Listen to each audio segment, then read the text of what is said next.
And so I used the double-ended for the second one, and boy, it didn't make it steady. And all it does is if there's a runner that fits between the ways, and then I use a couple clamps to keep it in place, and it's rock solid. John Drake.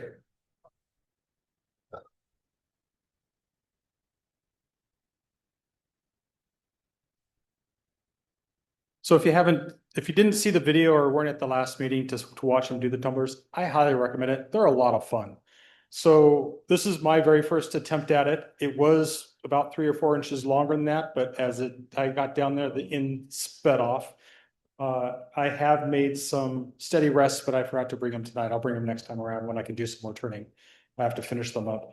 But this is just amazingly simple to do, and it just eats up your time like you wouldn't believe. I think I spent probably 2 hours doing this just because I was just so being very, very careful and trying to get this down to as small as I can. I think the smallest I used the calipers on was 0.085 inches on the very bottom down here, and it does tremble quite a bit. So lots of fun. Highly recommend.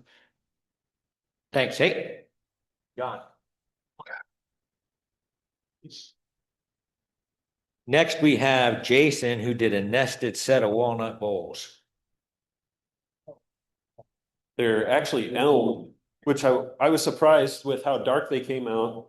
I used a one-way coring system, was able to get 5 bowls. One of the very few times that I've actually been able to use the largest knife for the one-way system. That's a pretty big bowl. And this set actually undersells how big that block of wood was. I had to use a hoist to get it into the bed of the truck and then dump it off and chainsaw it up in my yard. But it's getting close to holiday season, which means production time for me. And so that's why I did this, to get ready for holiday and then gathering of the guilds in April. So an extra little plug there. We still have 2, possibly 3 more slots for people interested in doing the holiday show with us. Partially Wes. Next is Dean.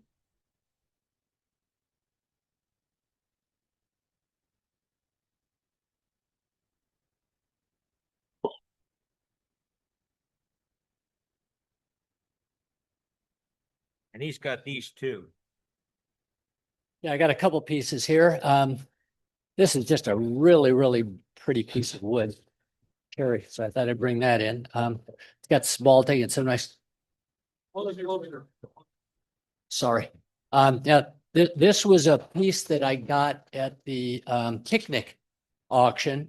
Way too big for my lathe, but as I was walking out of the place, bumped into Bruce and Joe Schaefer, who said they had a nice big 18-inch swing on their lathe. So I went over to their house. They invited me over to sit it there. I had a knot hole in it, and I was just going to fill it in. My wife said, "Gee, why don't you stick a stone in there?" So I found a nice flat stone, kind of carved it out to be able to inlay the piece of stone in there, and it turned out pretty nice. Nice. This was done by David Perez. And it's pretty enough that I probably wouldn't crack a nut in it, but it looks cool. It looks awesome. David, you got anything?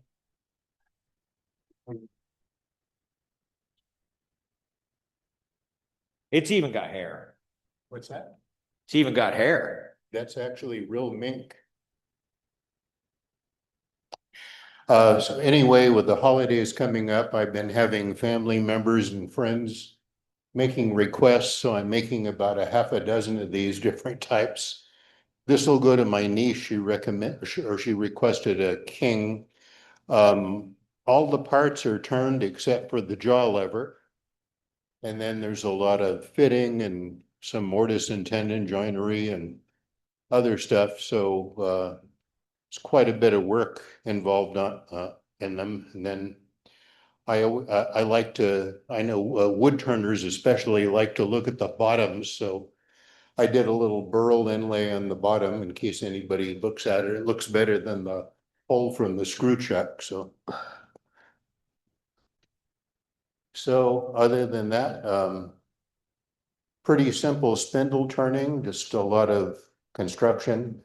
I don't know if you guys are familiar, the band around the crown, these are gilding flakes that I order from a place called the Walnut Log. They come from UK. There's a turner there by the name of Emma Cook. She calls herself the Tiny Turner, yeah. And they're really cool. They're actually pretty easy to apply and they change colors depending on where you're standing, so. Anyway, thanks, John. I think that one deserves a card. Thank you. How many spindle pieces were there? Single piece, I have to think about that, I'm not sure, A lot. not a huge number, but. Cause the arms, well, this one I had to cut, do a little miter for the elbow, but the arms are one piece. And the hand is separate, that way I didn't have to mask it off for painting. That's just painted with red and lacquer paint, so. Thanks. Thanks, Dave. Don Jackson. We learned a new dice game and needed a shaker.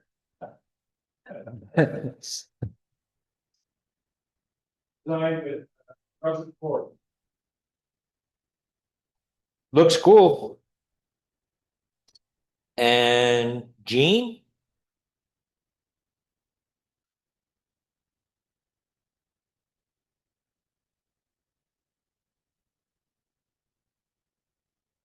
Mentioned a few meetings ago that wood shows up on my doorstep.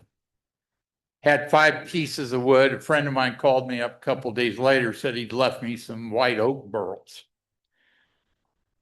Turned this one about a year ago. Looked like a burl.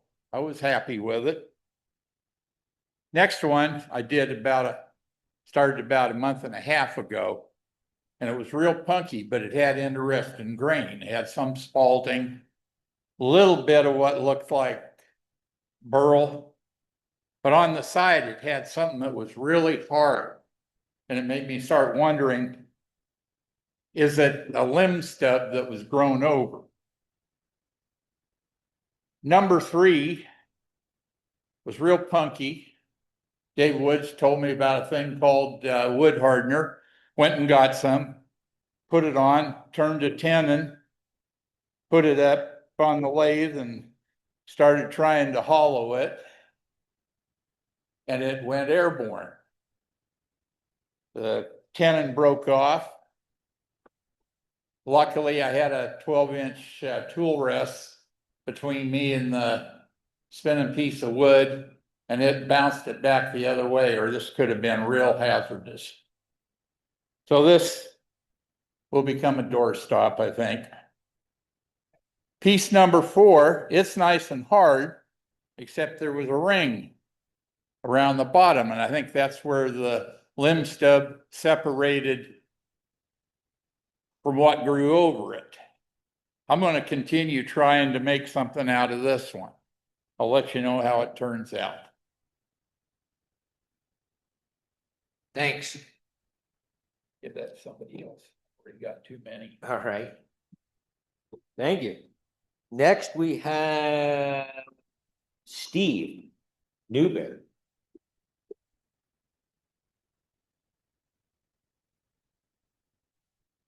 So this was a piece of fiddleback maple that was initially procured and turned by Bob Espin, did the rough turning. Bob was a longtime member of Cascade that has since passed away, and his widow gave the roughed out piece to Dale, and Dale gave it to me. So I finished it up. Kind of illustrates that when you have a really nice piece of wood, you don't have to put a lot of decoration on it, just pay attention to the form. The stain is black, blue, and yellow aniline dye, alcohol based, with a Danish oil finish over the top. Nice. This one's Rogers. So I had 2 really nice pieces of maple burl. You can hold it up. And, first one, this is the first one I did, and I think it came out pretty well. It's a 5-inch, burl top box. And I use, airbrushing to, color it, different colors. And I decided to, make a second one, and I'm gonna send it to the AEW, see if they'll pick it up. I made a video of it too. It's over 5 days of work. The finish is, a lacquer from a spray can from. And, yeah, I think it turned out pretty good. Nice. And then Doug did a magnet.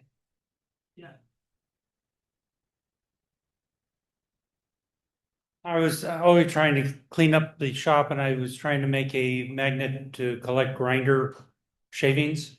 And the ones they sell in craft supplies, they don't have any oomph to them.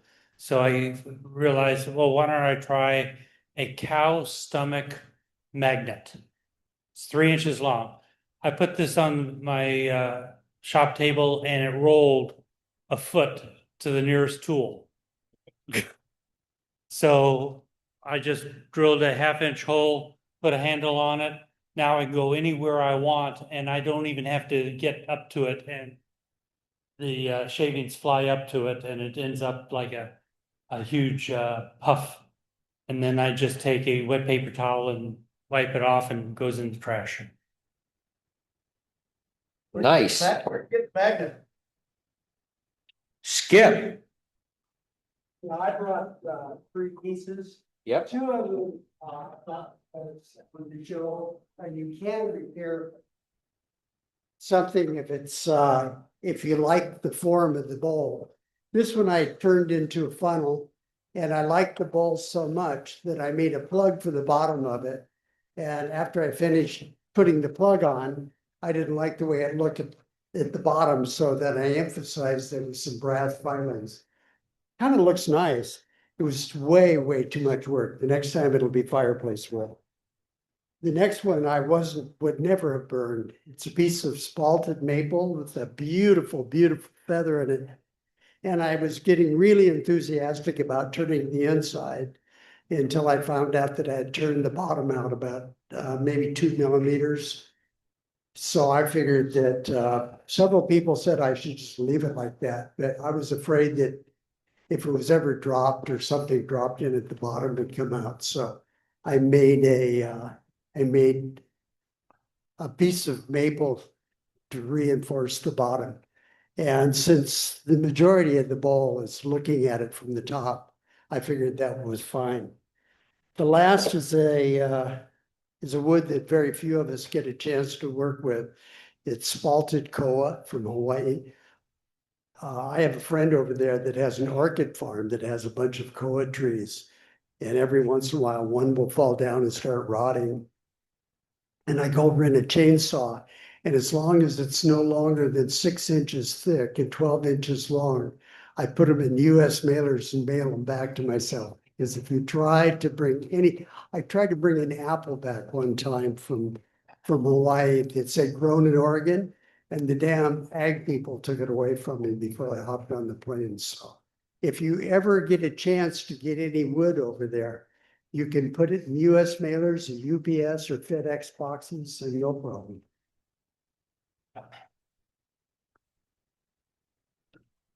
Thanks, Skip.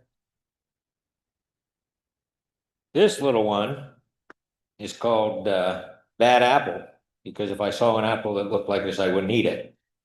And I knocked this out this afternoon, and I use a recessed tenon on a lot of things, just because I like not having to flip it. And it's just a little lidded walnut box. And the grain lines do match up. And last, Bruce.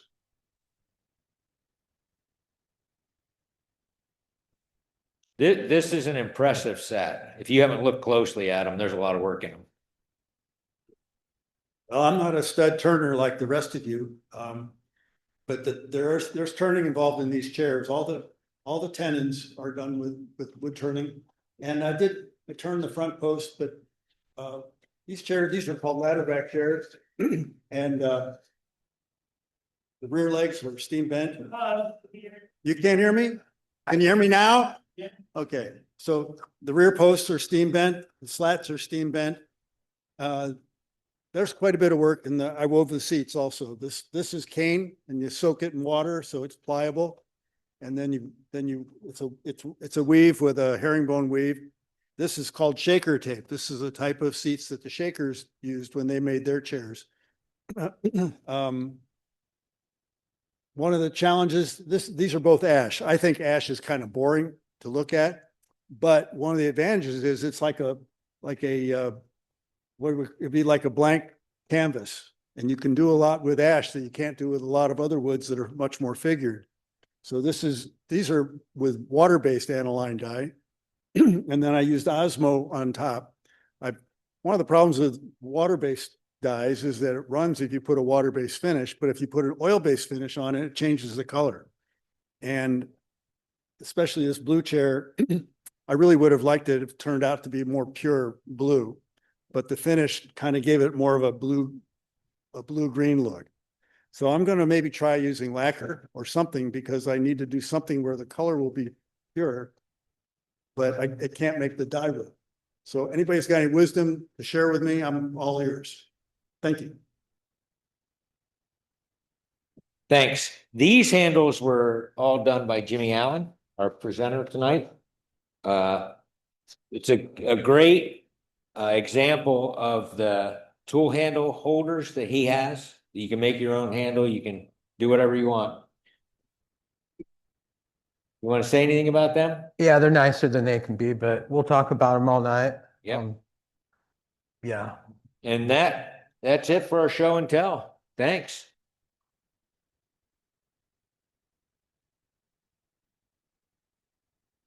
Mic on? Yeah, I do. All right, so.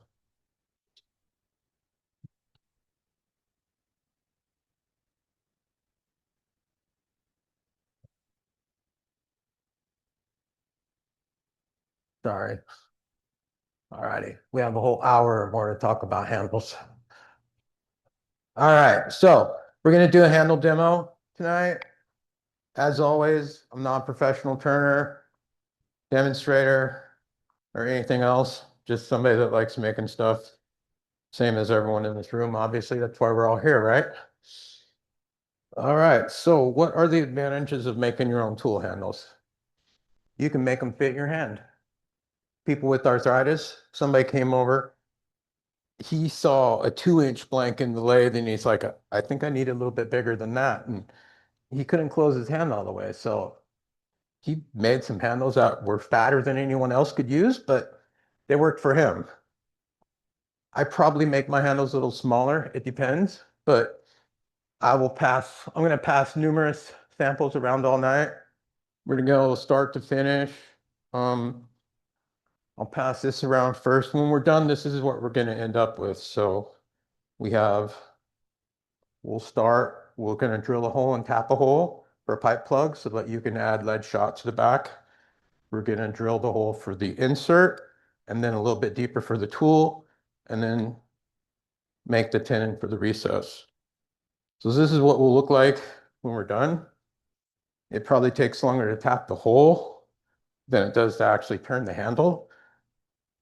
For all the skew masters out there tonight, if there are any in the room, they'll hate me for the way I'm going to use the skew. So, because I'm not going to use it like a skew. When it's your tool, you can use it however you want. So I've prepared this blank already. It's beech, so it turns nice. I've marked the center on both ends. So I'm going to mount it up, and a chuck works a little bit better. You can turn it between centers too, but it's hard to drill the hole with it between centers. You'd have to use a steady rest. So I was feeling pretty groggy and yawning. I went out to my truck and did one of those 5-hour energy things. Hopefully it doesn't make me. If you see me start to sweat, that's why. Okay, so. The what? Yeah, it's totally optional. So whenever we're done, there's a really super extensive video on our website for every step of doing this. I hadn't started doing the lead shot thing yet because I'm like, well, what can I do to make them even nicer? So when you have a heavy tool on the end, some people are like, well, I don't like the wood handle because it's too tip heavy. And so you can weight the back to whatever weight you want so that you can balance it. And I'm really fussy about how stuff feels in my hand, so we'll go through all that. I don't tighten the chuck until I kind of get it in there and spin it a little bit, and then I'll go ahead and tighten her up. A dovetail jaw chuck doesn't work very good for this.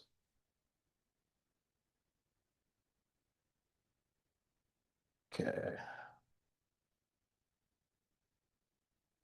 All right, so for me, size is everything. So I'll pass some other stuff around. These are two things on each extreme thing. So this is for the way I turn. I hold my tool like this, hold right up to the hand. So that is the reason that these inserts are designed with the little taper on the end. And it's the reason why this handle is so small and there's so little tools sticking out. This is for finials and little detail work. So I can't do the same detail work with my hand back here as I can up like this. So this is one extreme on the small side. And then this is the other extreme. Fair tool. All the handles on this table, except for the two I made yesterday, I have made with this thing. So because it is so big, it's hard to get balanced right. So this is a longer handle. It's weighted in the back. It's a beast of a tool, but it's perfectly balanced. And because it's weighted right and the right length, you can make this tool. Get it off this camera. You can make this tool sing.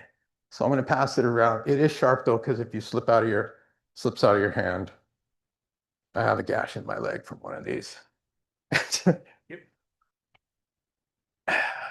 So, and I do make stuff nicer than it needs to be, but I like silky things in my hands. So I make mine. Some people will say, well, I don't like your handles, they're too smooth. Well, then don't make them smooth. Make them rougher. I like them to be smooth. And yes, they're going to get banged up. It's a tool handle. So we're going to start by, I put the center here mainly to center this when I tighten the chuck. So now we'll back it out. And we did find out that this lathe will go to 5,000. This is what our insert will start out like. Right there, so. But we are going to drill the hole in the back to tap the hole. I'm going to tap the wood just to show you that you can tap wood and put threads into it.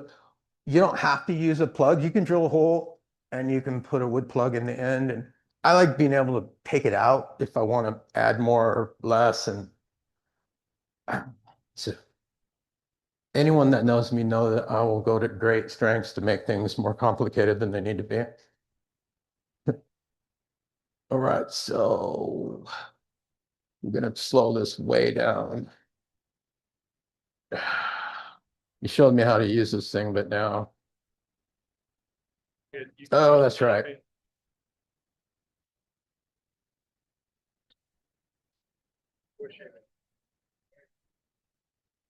$250 works for drilling. Oh, yeah. 260, it doesn't matter. We don't want to go fast for the drilling thing. So since it's got longer jaws, it's going to grip it pretty good.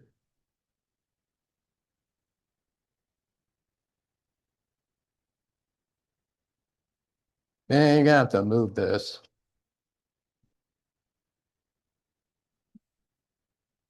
And we'll talk about my obsession with how smooth the tools glide on the tool rest and the tool rest and all that other stuff once we get to that point. It's just stuff that a lot of people don't think about. The cool thing about this is if you have like a Sorby wood handle tool or something, you want to weigh at the back, you can put the tool in your chuck and drill a hole in the back and do it to a handle that you already have.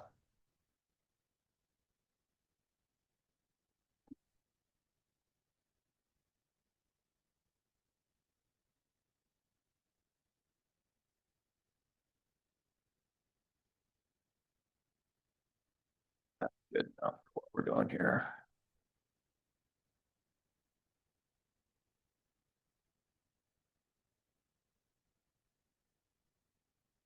Alrighty. So anybody has questions, please ask. Demonstrators start wigging out after a while. No one's asking questions. Say that again? What diameter? Okay, so I'm drilling this for a 1/4 inch pipe tab, which requires a 7/16 hole for the tap. And this is what the tap looks. The little wrenches they give you with the tap and die sets, I don't like, so I have this taped into a socket and a T-handle. But for people who don't know, that pipe threads are tapered, and a 1/4 inch pipe is the inside diameter of the pipe, not the outside. So the hole is bigger than 1/4 inch. And some woods tap better than others. Maple tap's pretty nice. I have this, here we go. I have a spray can of, we have no compressor here, so.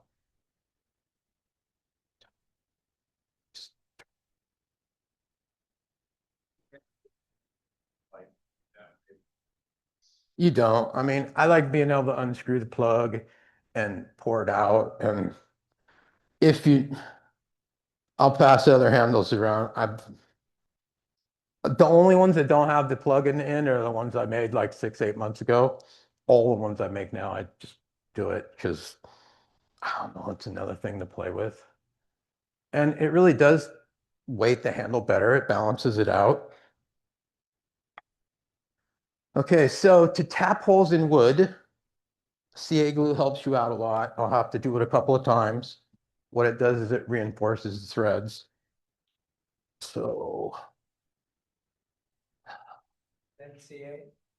Yeah, I need super thin, but I ran out. So this is like heavy thin. It's not as good. And I put a new cap on it. So for traveling.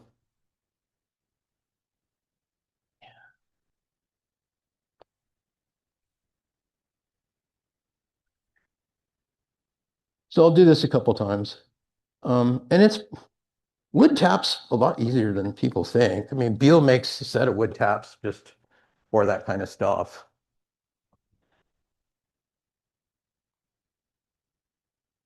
Oh, now I'll do this a couple of times.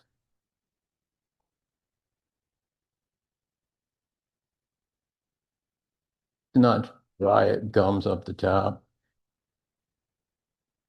So wood does tap a little different than metal. It taps easier, but it's harder to it's easier to ruin.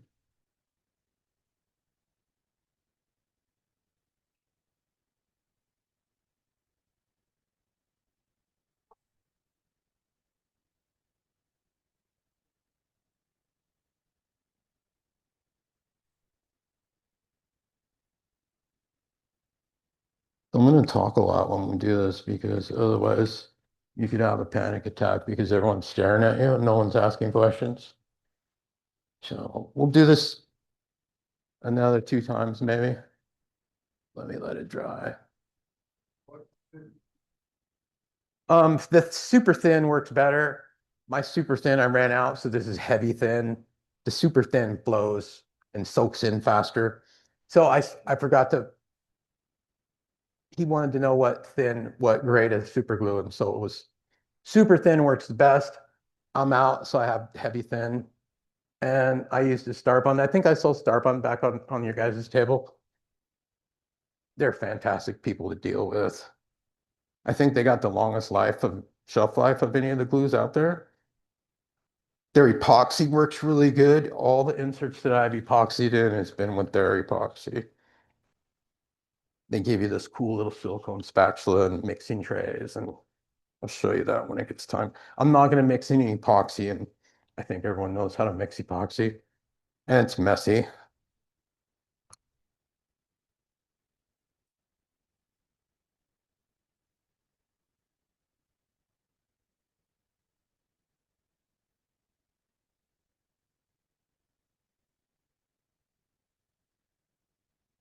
Tapping metal, you usually crank like a half a turn and back off a quarter turn, crank a half a turn and back off. Woodcut's different.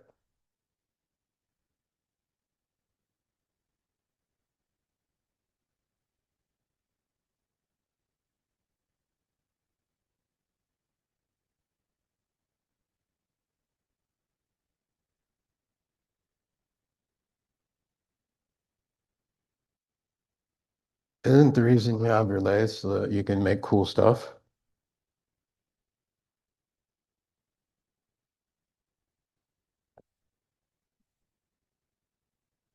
That's to kind of let it flow around. That's way more than we need, but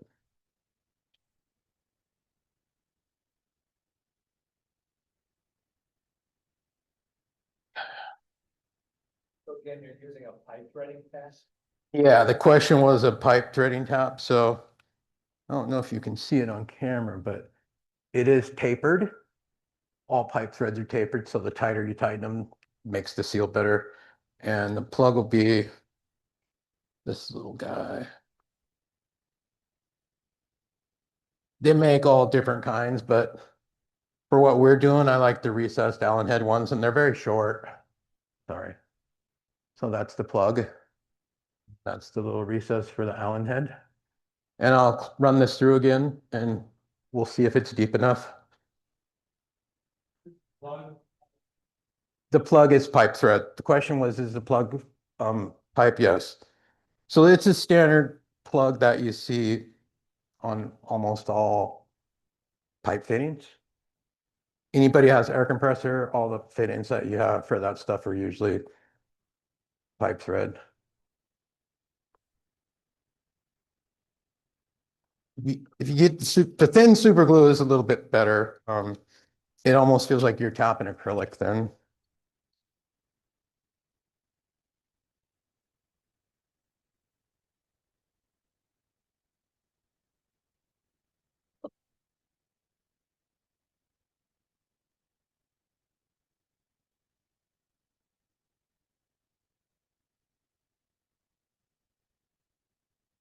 Yeah, I practiced. I made 2 handles yesterday, so I didn't look stupid up here. I hadn't made any in a few months. I think I made some ones when we did that video 9 months ago or something.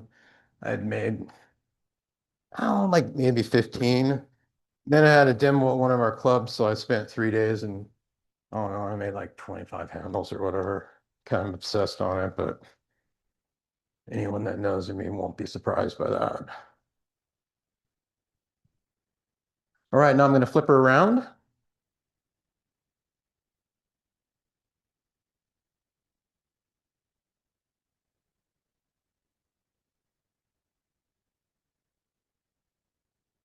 We're going to do the same thing we did before. Done with this.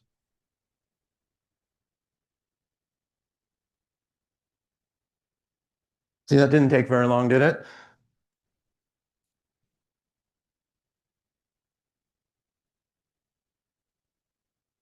Okay, so now I'm going to bore the first hole first. So this is going to be 4/2 inch.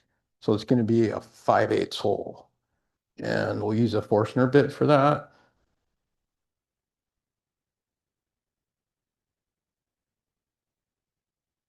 When you're using little bits, I actually like the keyed chucks better than the keyless ones because they don't stick out as far.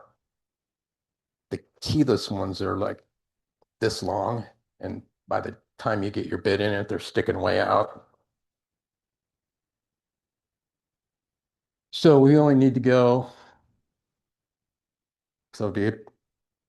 I don't really need to put a line on there for that.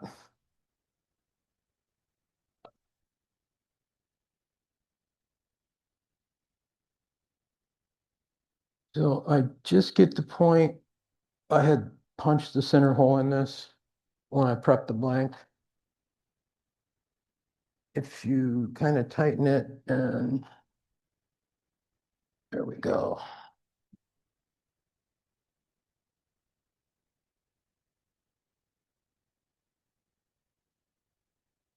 So 250 will be a good enough speed for that. Don't try and drill the hole all at one time.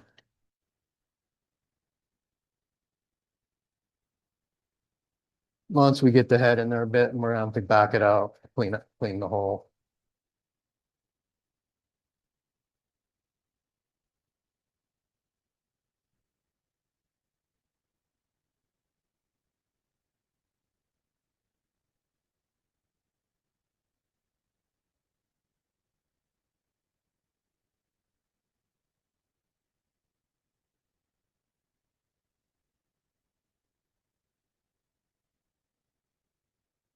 You can drill the whole depth, the 1/2 inch.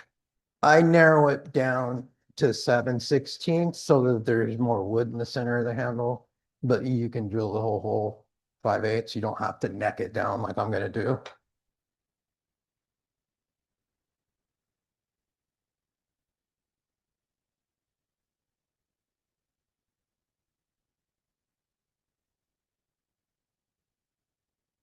Believe it or not, these super inexpensive bits will drill better than a twist bit and they drill straighter. Twist bit's the worst bit to use because it has a tapered end and it's going to wander in the wood. If you drill a hole like we just did with the Forstner bit and then run a twist bit in there, it'll work fine, but trying to use the twist build, they wander off to the side. These little dudes drill amazingly straight, and if you want to go deeper, yeah.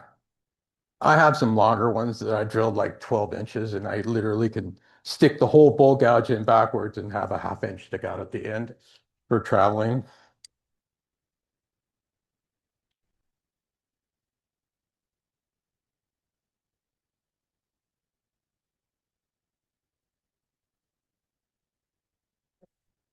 And anyone who's been around for a while will know that your tools are easier to sharpen when they're out of the handle. So we could just drill a hole, stick a tool in there, put a ferrule on it and make the handle and be good, but you can't take it out then. So I like being able to take the tools out.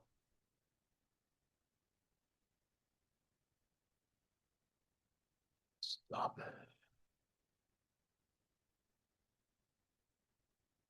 I use all the aluminum handles are drilled 6 inches deep, so I usually go that or maybe 8, depending on the length of the handle.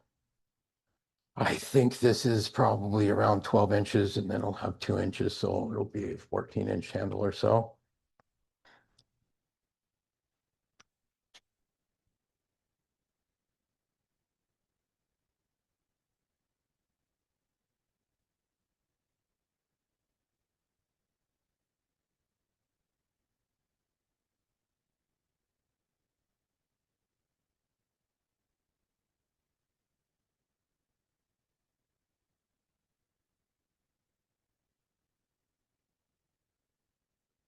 Brad point bits work very well too.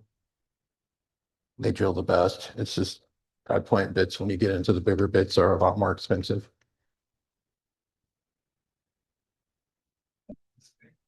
It is, yeah, it's a spade bit.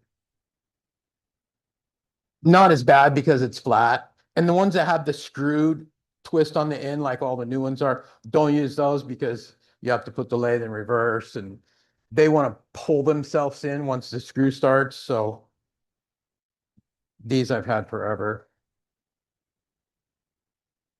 It will, if you go deep enough, it will still plug too. So you gotta, I always have an air hose by the lathe, but this little thing works great for traveling.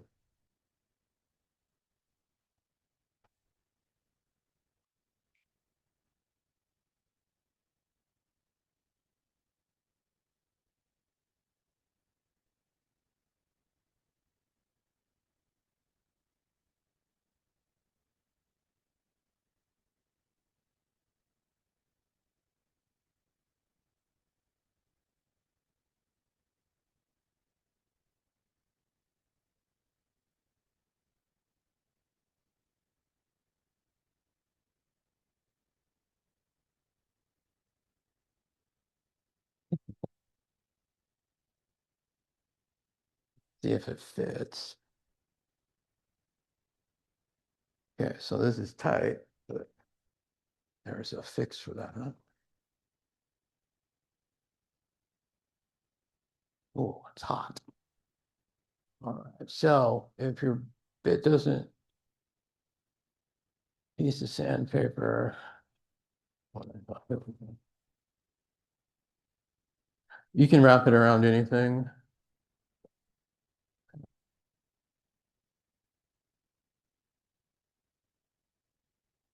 Thought I had a pencil here, but.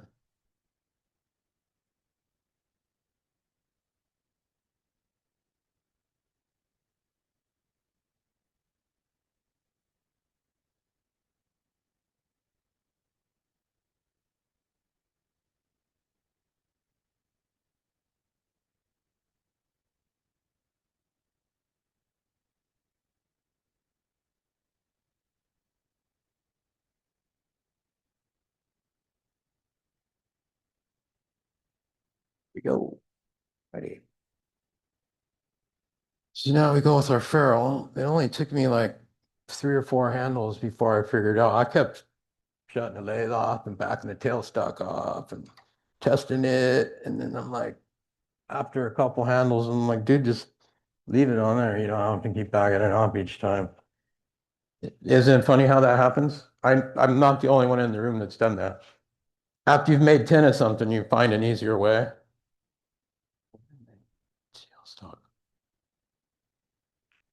Oh, my live, here it is.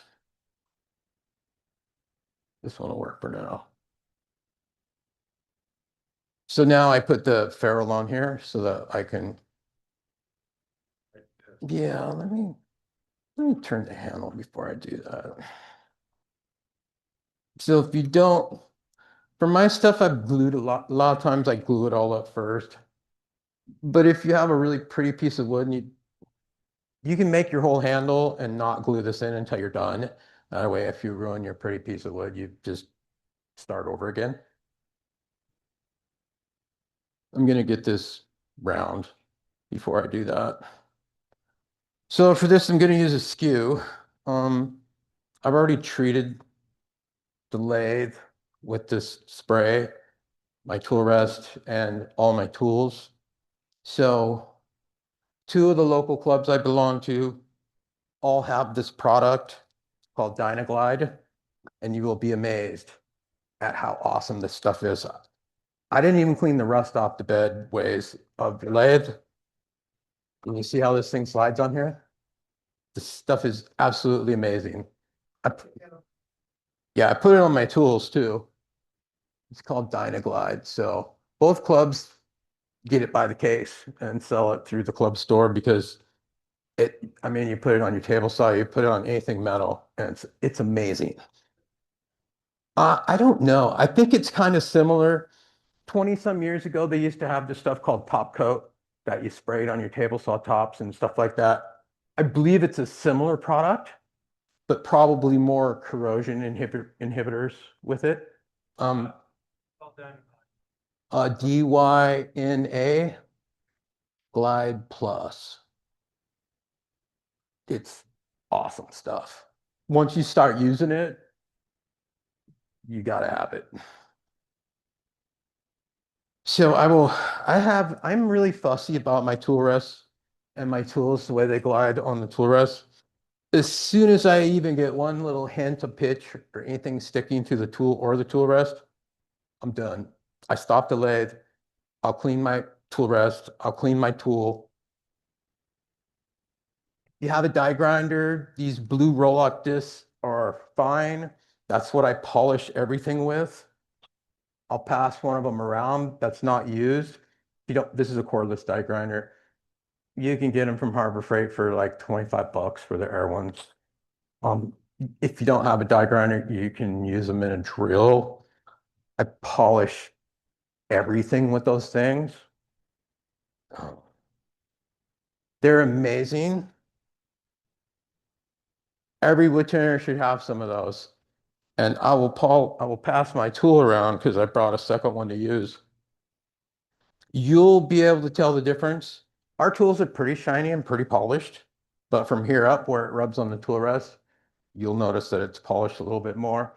It's with that blue disc. They polish a little better when they get worn in like this one is. But you'll feel the difference on the end of this tool. And it's because it glides. Anytime there's a hesitation, there's a bump in your work and it skips. So for me, the key to smoothness is having everything glide. I'm assuming that everyone knows in here not to cut themselves, but we do have Band-Aids if you do. I can, yeah, let me put the cap on too. Because I'll be able to pull this off without using anymore. But even on my bowl gouges, everything, you'll notice how slick the end of that skew is. That's because not only is it polished, but I sprayed that stuff on it and it glides like an ice skate on ice. And it just makes everything easier.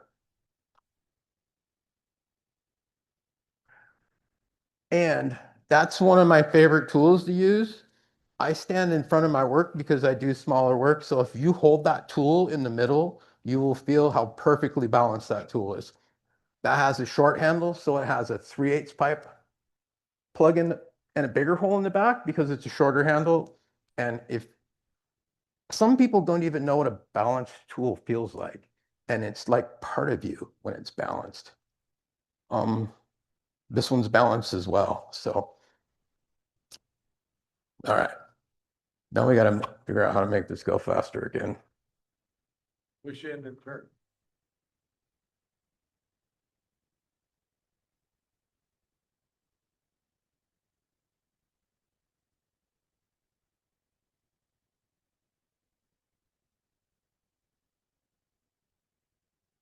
People wig out with going fast, so I'll put it at 25.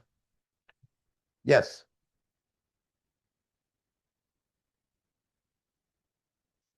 I like just how I like balancing it, how it fits in my hand and it feels uniform weight so that one end's not heavier than the other end. And I don't know, you know, Everybody has their preference. yeah. It's like a samurai sword then. It's just part of you. So I'm going to use a skew because I use the skew for doing cylinders instead of a roughing gouge. Not that I don't still use a roughing gouge occasionally, but it's just so much easier. Anyone thinking that's going to get a catch once I get this round, I'll show you how not to ever get a catch with it. I didn't bring a turning smock.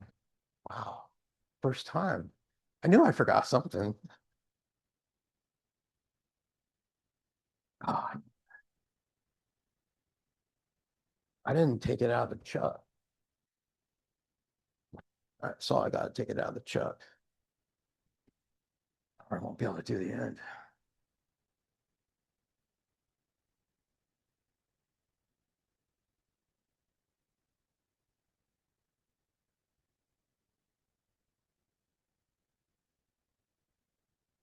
Yeah.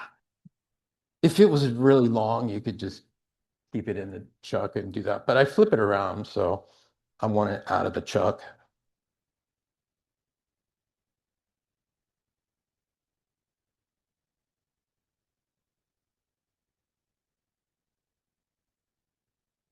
So I'm going to use a cone drive, which honestly, I didn't have one. I still don't, but anybody that has a lathe and a chuck has a cone drive, because all this is a piece of wood in the chuck with a cone turned on the end. And then when you hit it with your tools, it doesn't hurt your tools. You can see all the colors from spraying the dye. And I dyed all those handles just so that they could be loud and obnoxious and get your attention. And I'm just starting to play with dyes. So I like, who made the vessel over there? Is that green and blue together? And black and yellow. Fly black and sand it back where it's only in the eighth grade, blue and yellow. Okay. Yeah, if you noticed, all my stuff is single colors because I ruined one. And Sandy was gone and she is the coloring expert that I know. So I will start messing with it though. I do like the dyed wood. It just looks cool.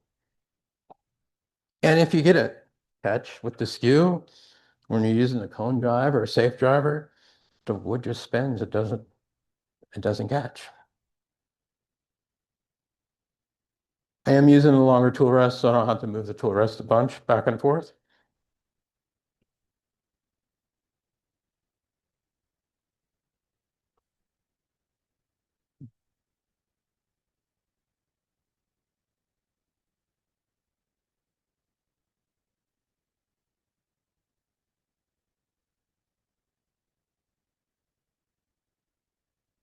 So to know that you're not going to get a catch, the tool's on the top and you just come down until it starts cutting.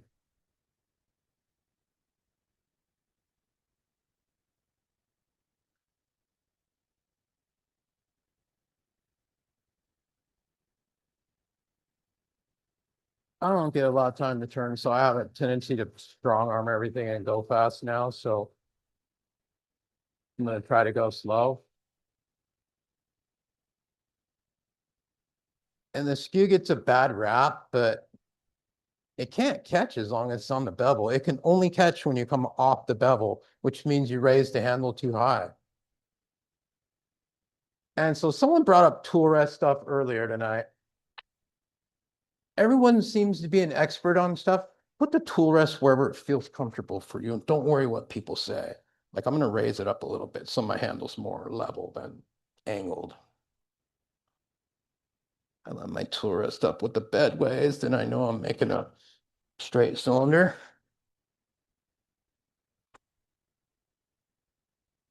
Now my handle's up a little higher. For me, that's more comfortable.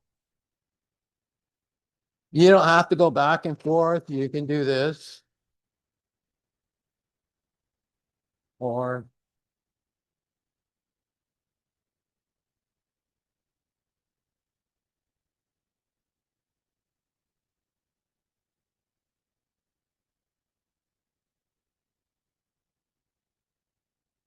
the skew masters will tell you to never use your skew on this side. It's blasphemy and you're not using the skew right.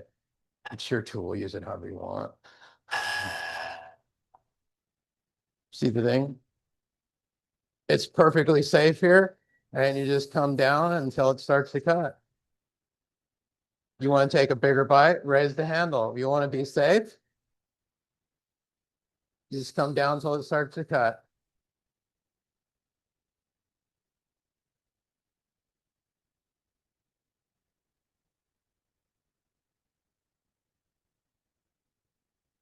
I brought extra blanks if we ruin this.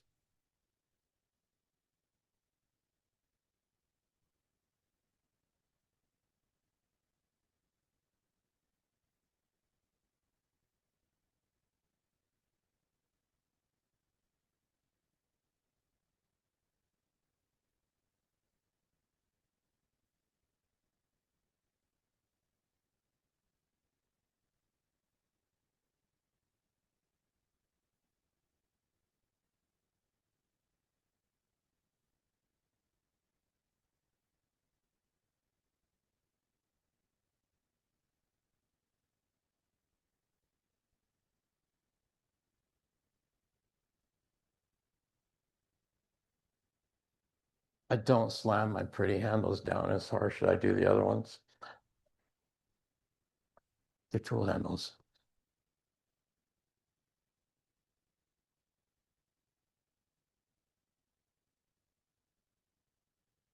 See, everyone has a comb drive. They just don't know it.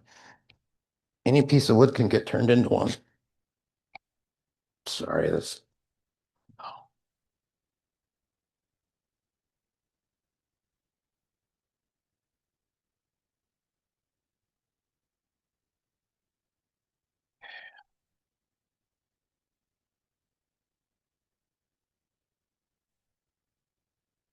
I'm just eyeballing this. if the handle passed around, I went a little too far on the ferrule. I actually like leaving a little ferrule coming over the insert, but you don't have to even use a ferrule. That's completely optional. On the bigger tools, I put it on if I'm gonna be reefing, but it's perfectly okay to not have a ferrule too. You can, I mean, this handle doesn't have a ferrule. This handle doesn't have a ferrule. I kind of like that bulb like that, the way it fits my hand. On the 5/8 tools, I put a ferrule because I know I'm gonna be leaning on it a little harder. It's a bigger tool.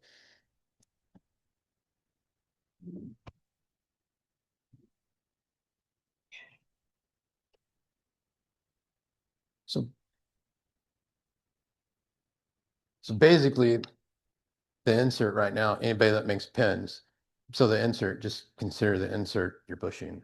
And so we're gonna take this down to the insert until it slides on. So we do have, I'll stop a little shy.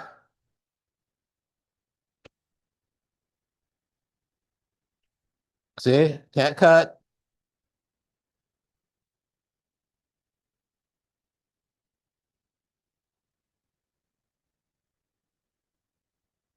This is the whole reason the curb skews have a little bit of a flat before they start their curve, is just for this kind of operation right here. Don't worry about if you hit the aluminum. I'm going to show you. I think we're going to have plenty of time. So I take mine a little farther and I turn the aluminum down because I like to polish it and I want everything to flush out really nice. So you'll see how easy the aluminum actually turns. We have a customer who made the most beautiful aluminum knobs with abalone inlay in it. They turned them with a spindle gouge and they're gorgeous. All right, I'm hitting the aluminum now. Oh, probably gonna have to take her down a little bit more, but oh, look at that. Okay, so there we are. Going a little farther. You can see the wood a little bit. So that part's done. Any questions? Did I what? Yes, yeah. I came out with these a little over a year ago, maybe. I had wanted to do it forever. So they're smaller in diameter than our regular handles for a reason, for people like me that like to turn with their hand like this. That's why the end is beveled as well. They're sleeker. I like the way a wood handle feels. And I like having a little bit of a bulb here and come down. And when you gently taper it back all the way, it never wants to come out of your hand because it's got a slight taper to it. And make them fit your hand however you want. I mean, just keep feeling it until it feels right.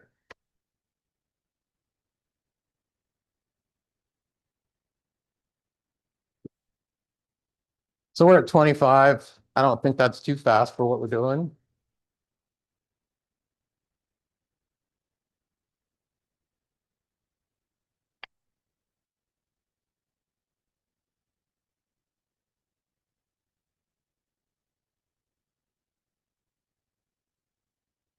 Are there any skew masters out there that are cringing the way I'm using the skew right now?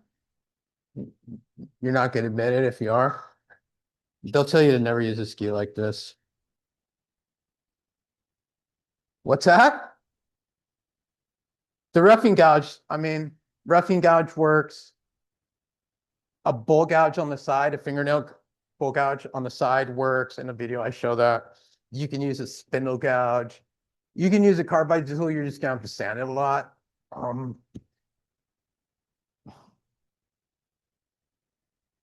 And you could use a negative rake scraper too. I just do the skew because I mean, I don't turn much anymore, so I have no practice on the skew, and I have not gotten a catch ever with the skew flat like this on the tool rest. Unless you just all of a sudden got too shaky and brought your handle up too far, it can't catch like this. Just come down, there's a cut. You want to make aggressive, come up a little bit more. You want to do a turn, flip it to the other side. Like I said, I'm going to show you how to turn the aluminum. I have another handle that's already glued up.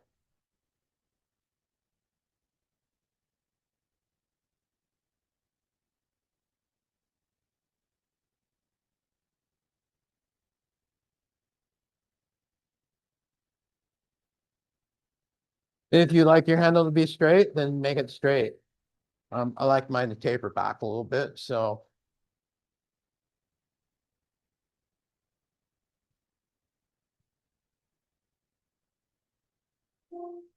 Skew master will go zip, zip around the corner and be done. So everyone that's seen me demo knows that these spear points, I love the way spear points work, so.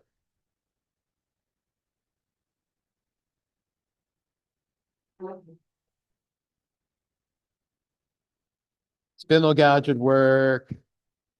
Skew on the side works too, but no. Spear point gets in there nice and makes a nice curve. The straight edge refines the outside shape really nice.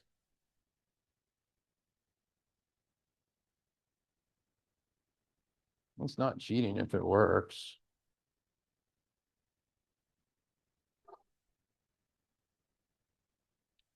Some of the professional turners should quit looking down on club turners that use tools that make their life easier.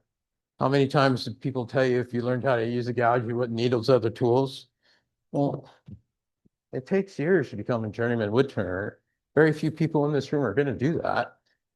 We just want to make stuff for our family and friends and have fun. So find a tool that works for you and go for it, even if it's a carbide tool. We'll just use more sandpaper.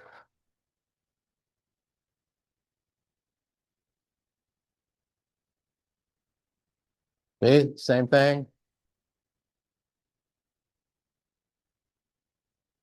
What's also awesome about it is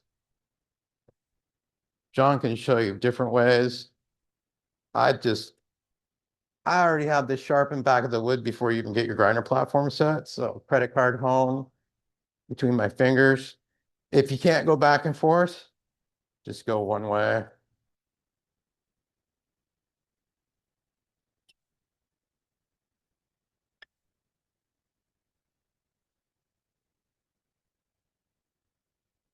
That's sharper than it'll ever come off the grinder.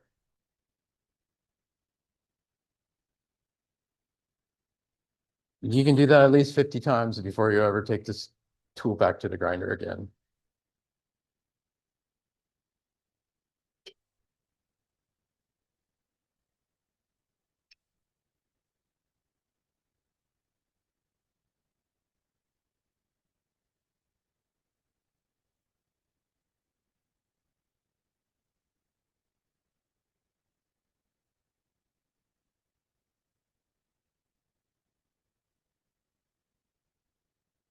You guys are a quiet group. Is it because you're so intently into this?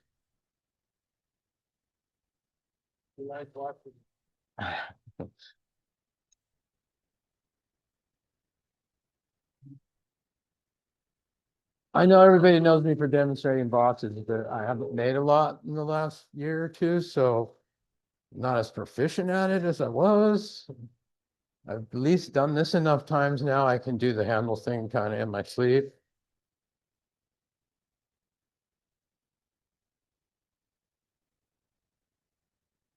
I'm gonna have some shoulder replacement surgery this winter, so I will have lots of recovery time. And there'll be lots of turning in that time when we can finally get there, even if it's left-handed. I broke my thumb about 10 years ago.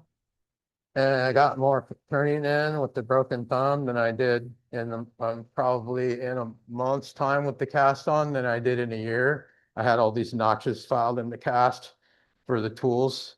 And when the cast got cut off, there was one place the air hose wouldn't get all the chips out. And the look on the nurse's face, like, what is that? Oh, they're shavings from the wood lathe. So you're not supposed to be, it's in a cast. You can't get hurt. 'Hurt. 'Fiberglass cast, pretty tough.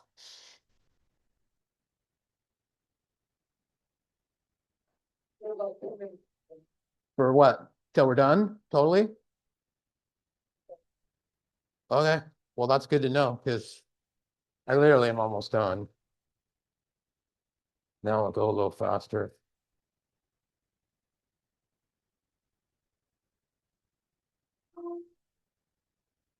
We're basically done. I will stick another piece in here to show you how easy the aluminum turns. Because for me, that's what makes the thing.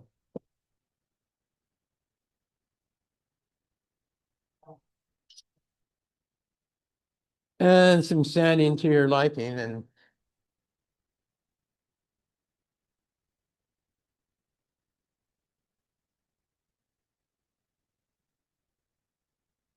there's your tool handle. Oh, I already put the plug in, so you know the plug fits. So there's your tool handle. It's really not that hard to do. You mix up your epoxy. Now would be, if you don't want to turn the aluminum, leave this handle. Oh, leave the wood a little bit shy of the ferrule or the insert, and then you won't have alignment issues. I turn everything down super flush because that's just my thing. And I'll show you how easy it turns. I'm gonna have to pull this plug.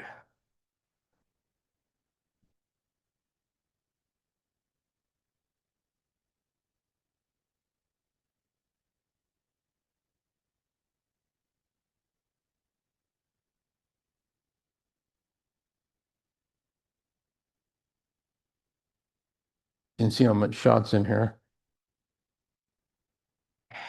Be amazed how much weight that is.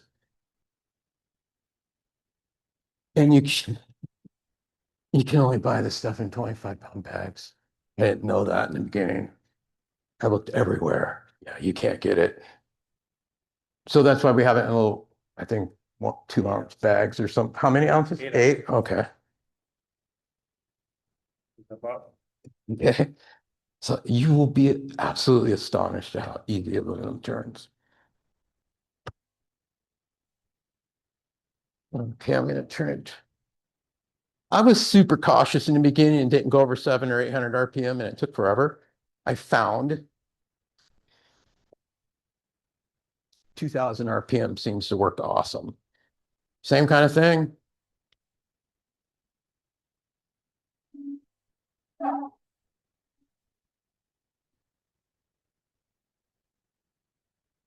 The biggest thing is you can bevel that edge. So this is just a straight tenon cutter off our box tools. In the video, I use a bowl gouge and you get little curls off of it, but the bowl gouge doesn't cut it as smooth as a skewer.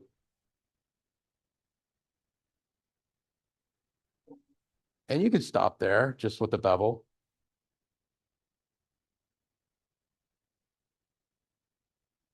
If you're really, this right here, finish is literally straight off of that tenon cutter. You look at it in the light, you can see little marks, but that is straight off the tool, no sanding.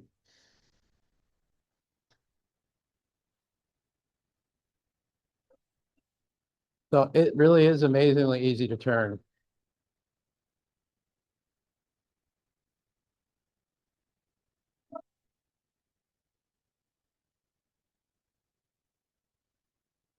Has anybody ever turned aluminum and brass on the wood lathe? Yeah, it's not hard, is it? People think it's hard, but it's not. So literally, that's how hard it is. I think the 2 handles I made yesterday, I hit with 600 grit paper, and then I hit with 800, and this one was left on the 800 grit as a satin finish, and all I did was polish the second one with this stuff here. This stuff's amazing. It looks like toothpaste. All I did was put some on a paper towel on and rub it on, turn the lathe on it. I went from that to this in a minute's time. Turns your rag black, but this is amazing stuff. It's been around forever. This is called AutoSol. When I was a kid, they still make it. It's called semi-chrome polish. It comes in a smaller tube. It looks like toothpaste too. Same thing. I mean, I used that stuff when I was a kid. And honestly, toothpaste will work. We used toothpaste in metal shop to polish some aluminum and acrylic. So I don't know. I think turning it down adds a little more smoothness and niceness to it. But I mean, that really is how easy it is to make a tool handle. Anybody got any more questions, or I want to run over time? There's lots of time for questions now. Okay, so do we have any questions? Does anybody want to see anything else? I mean, I could turn this all the way the rest of the way down, but I mean, you see how easy it is. Yeah, John came in one morning, there's this, I mean, the floor was littered with little curly shavings. This here, this is a piece of wood. It's just a piece of wood. No.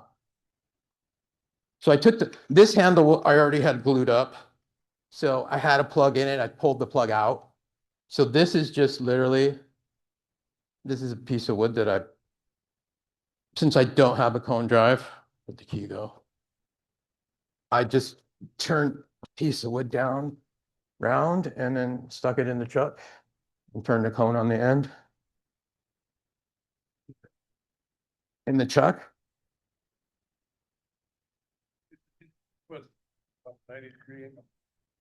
That's it. So it's not grinding away. No, not at all. I mean, unless you stop the wood and it spins a bunch and then it'll turn black and smoke on fire if you grab it. I mean, anyone knows that if they have done it. I mean, I did it just to see what happened, and it turns black and it's smoke immediately. This little spinning the twigs together that you see in the caveman movies, it's like instant. But yeah. For board paper, do board paper, take your own thing, stick it right in. Yeah, right in the headstock or in the tail, and it. So you don't have to have anything fancy to drive it, and it'll drive both ends. You know, you can buy one, but anyone that has a chuck has a cone drive with a piece of wood. This is a piece of lignum vitae, so it's oily and kind of hard, but I mean, I've made at least 30 handles with this little piece of wood right here.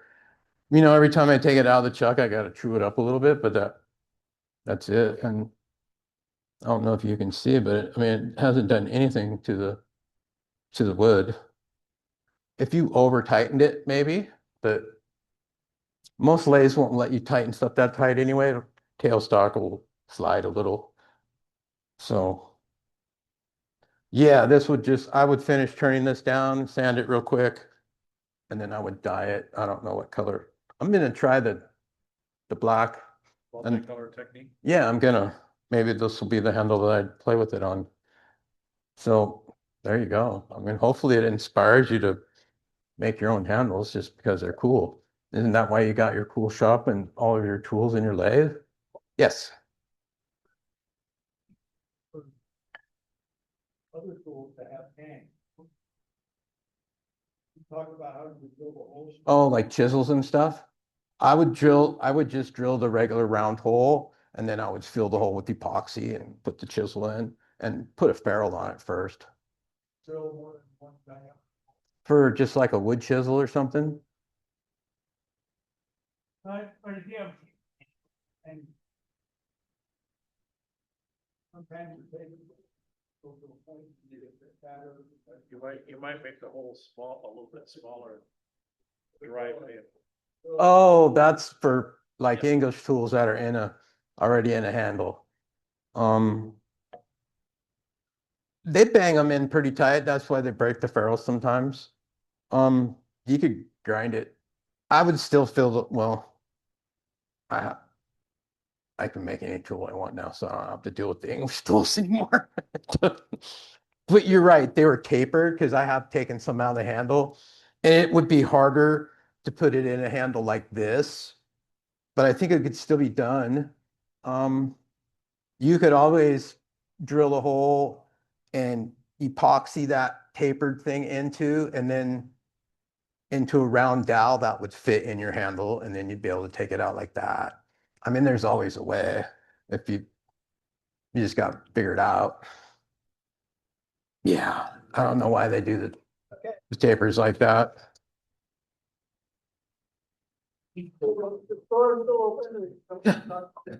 Yeah, it's gonna take me a while to pick up.